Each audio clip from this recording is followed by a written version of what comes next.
Welcome to Smart Brown Voices, your weekly podcast featuring diverse voices from around the world, giving you insights on how others made it big in their respective fields.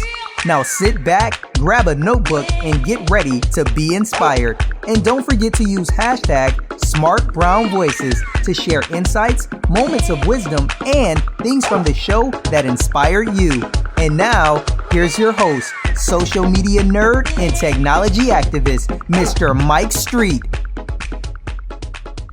Hey, what's up, everybody? It's 2017. It's Mr. Mike Street, your host of Smart Brown Voices.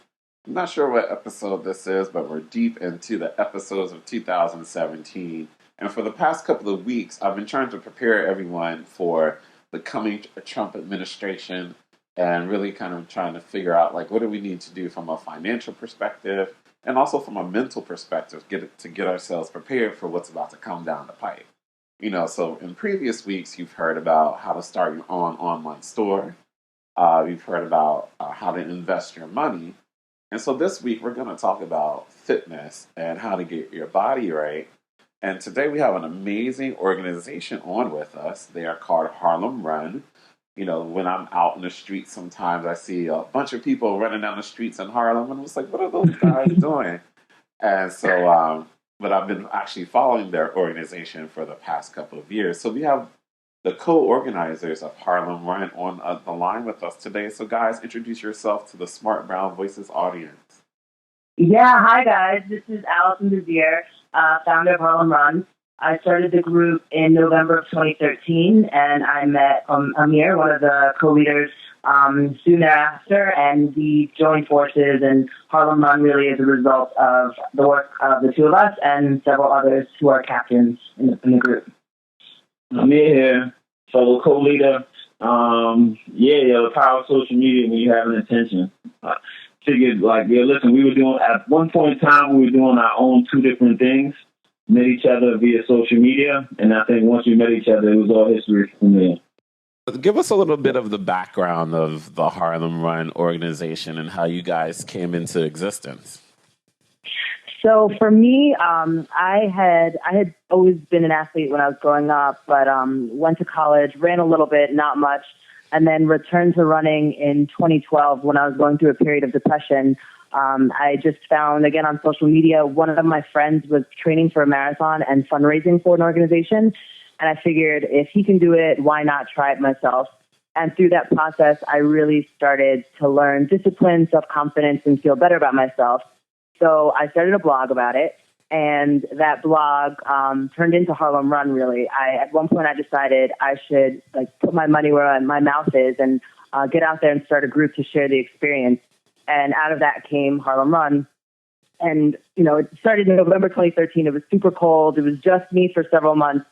But again, social media, posting on Facebook, on Instagram, really getting out there on the streets and meeting people is how it's turned into what we call now a movement. We have anywhere from, 75 to 200 people on Monday and Thursday nights. We have our own 1 mile race in Harlem. So it really went from just an idea to an inclusive community around fitness and health. So let me ask you a little bit about that because so you said that you were going through a bout of depression and you used kind of the fitness to get you through those moments. How did the fitness really help with battling that situation? Because that's for our community, it's something that we never really get a chance to talk about or discuss too much in detail is, battling with depression and dealing with, darker topics. And I think physical fitness is, it helps get your brain into kind of a different place where you can kind of tackle some of those, issues that you might be going through. Yeah, absolutely. I mean, I feel like for that reason, I sort of discovered it by accident. I didn't know that running could be good for your mental health. But I guess for me, I wasn't working. I didn't have a job. I was doing some online teaching, but I had no real reason to leave my apartment. And so I never did leave my apartment. I also was living in New Jersey at the time, so it wasn't like I could easily meet up with my friends. So when I started running, that was literally the one thing that I had to do to get me outside. So on the one hand, there's just like getting up and getting outside. But on the other hand, there was the idea that, I got this 16-week training plan for the marathon. And when you look at it, it's little by little, you're making progress towards this bigger goal. So one, I thought that a marathon was completely impossible. But as I progressed through the weeks, it's sort of like you see the tangible expression of like when you commit to something, there are results. So that started helping me in terms of thinking about, I'm unemployed, but there are things that I could do. Like if I could run 10 miles when 2 weeks ago I couldn't run anything at all, there's progress there. And it sort of changed the way that I thought about my body. I realized that I was capable of doing a lot more. I found that on my runs, I was able to think through things or sometimes ignore things altogether. And I was also able to build community because, when you're running, you're trying to figure out, like, what's my pace? What do I wear? What watch do I wear? All of those things. And so I started finding other people as I was running, too. So all of that combined really is what was important to me. And I still suffer from depression, and I find that going on a run brings up those feelings of like confidence. I can do this. If I'm struggling, I can sort of struggle while I'm on the run, thinking through that and just knowing that it's like a healthy coping mechanism. Excellent. For me, I go through the same situation. It's like, I started, because I wasn't in the gym at all, about 2 years ago. And then, I was like, I'm just going to get out here and start walking, so I just started walking around, 10 times around Mount Morris Park. And, it really helped to clear my head and put things into perspective. And, it was actually one of the places where I came up with the idea for this podcast, was on one of those walks and being able to, focus. And, sometimes it's cold as hell outside, but it was like, I don't have my, I'm not worrying about what's on Twitter or what's going in life. It gives me a chance to collect my thoughts. And so, Amir, what are some of the things that running brings to your life? Man, it's funny that you mentioned walking. It is a lot of running involved, but it's also walking too. And I think for both walking and running, it's always been this part of like this mindfulness thing. I've recently gotten to like the art of like mindfulness and meditation in the past couple of years, and that's how I honestly got into running. One of my good friends, she's like 50 plus. She's now 55, but at the time she was in her 50s, her early 50s, 50, 51, and she walks all the time. And she told me she was walking the New York City Marathon, and I was like, "Wait, you're walking 26.2 miles?" She's like, "Yeah." She's like, "Join me." And she was like, "You get automatic entry and just help raise money for a charity." And I was like, "Well, if you're going to walk, I could at least run." So that like literally when I ran in 2010, that like changed my whole mind. I just had such an amazing experience, learned a lot about my body, about my mind. And man, it's just like, you get to have conversations with yourself. Like Allison said, really kind of let go of some things and just focus on your breath, what the weather's like, on the scenery. It's just like you really get to focus in and hone in on the beautiful things in the world. So I think for me, like whenever I walk or run, I just focus, hone in, and just pay attention to everything that's going on around me. So why Harlem for the location and in a name of Harlem Run? I was born in Harlem, and my family has, when my parents both came to this country, they're immigrants. They came and they lived in Harlem. So for me, Harlem has a historical factor in my own life, but also I think, and I probably wasn't thinking of it too seriously at the time, but I think that Harlem historically has also been sort of like ground base for all of these cultural movements, artistic movements. And I think one thing that I did notice was that you can go down to 59th Street and there are running groups everywhere, but in Harlem, there weren't a lot of people moving. Harlem also has some of the most alarming rates of obesity, of high blood pressure. It has, I believe it has, the lowest mortality rate in the surrounding area. And so for all those reasons, I mean, that might point to why there weren't many people moving on the streets. But what I found through creating this group is that there are people who have been interested. There are people who were running, but they weren't doing it together. And so Harlem Run has really provided that community space and brought people together in ways that, they probably would never have known each other. We have people who are brand new I met this guy on Thursday who moved to Harlem in November. And then we have people who are born and raised. We've had Senator Perkins with us. We've had Spike Lee came up for one of our events. So, it's really brought people together around running, run walking, and walking. And I think that's just like the nature of Harlem in and of itself.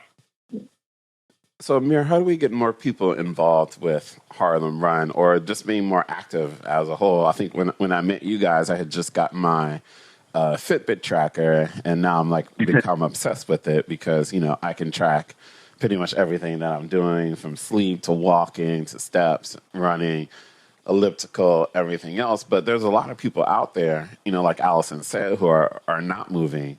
So how do we get those people inspired by what you guys are doing? I think just connecting them with us, and I think that's how it all starts. It's the power of the word of mouth and the power of social media and just social interaction.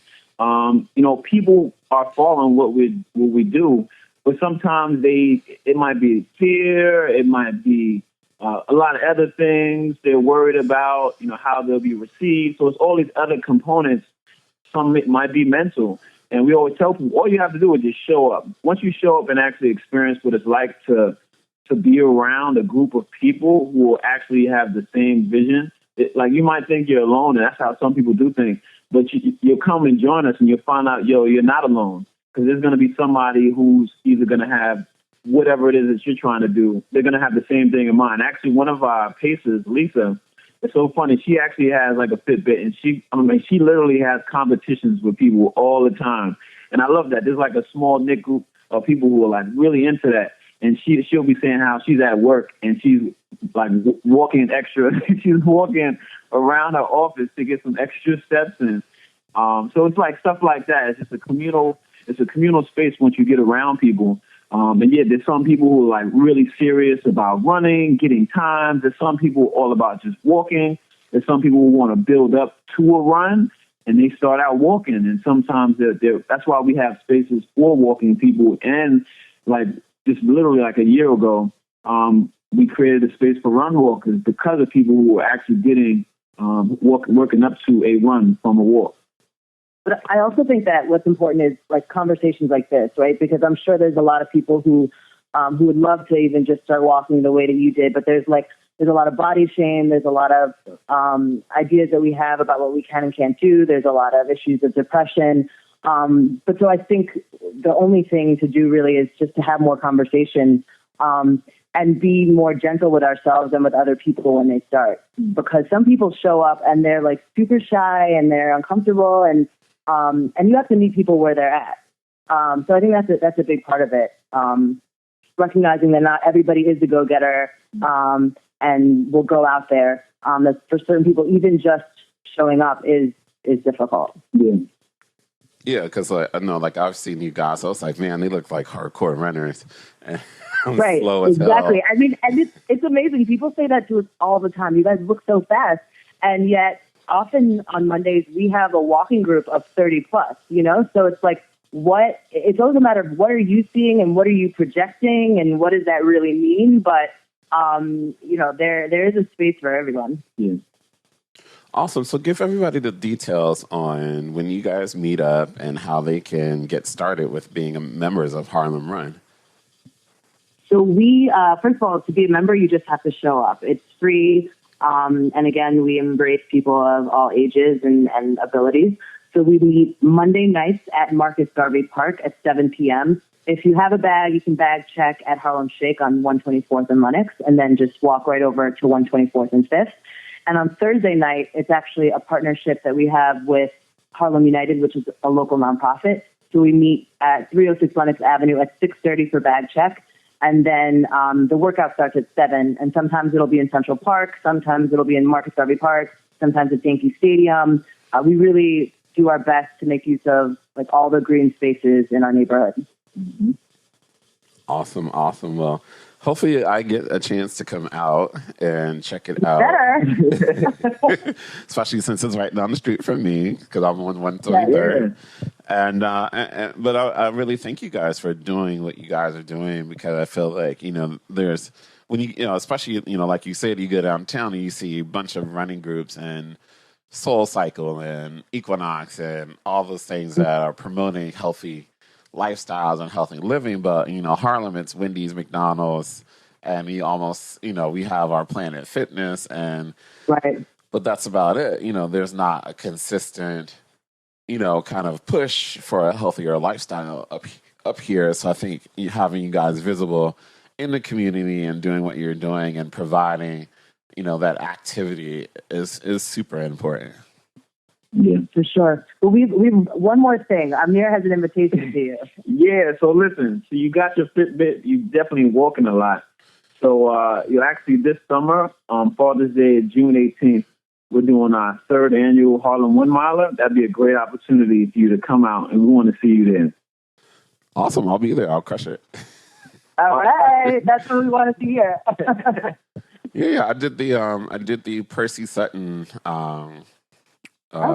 challenge. That was that there. Is not an easy run. I know. Like, that was a lot of hills. One of our hills.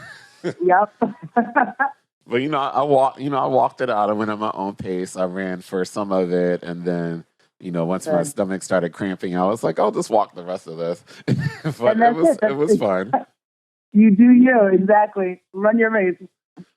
Awesome. Well, thank you guys so much for being on this show. And guys, please make sure that you follow Harlem Run across all of their social media channels. We'll make sure to put the links to their website and their social media in the show notes so that you can follow them. And if you're in the Harlem area or visiting, make sure you come out and stay fit. We might be dodging police or crazy Trump supporters in 2017, so we got to be ready. All right, guys. That's right. We'll be there. Thank you, Mike. No problem. Thank you, guys. Peace out. All right, thanks, Mike. Bye-bye. Thanks for listening to Smart Brown Voices with your host, Mr. Mike Street. If you like what you just heard, we hope you'll leave a review on iTunes and tell your friends and colleagues. Be sure to check out our archive section on our website for previous podcasts, and make sure to follow us on social media. This has been a Mr. Mike Street production. Join us next time for another edition of Smart Brown Voices, and be inspired.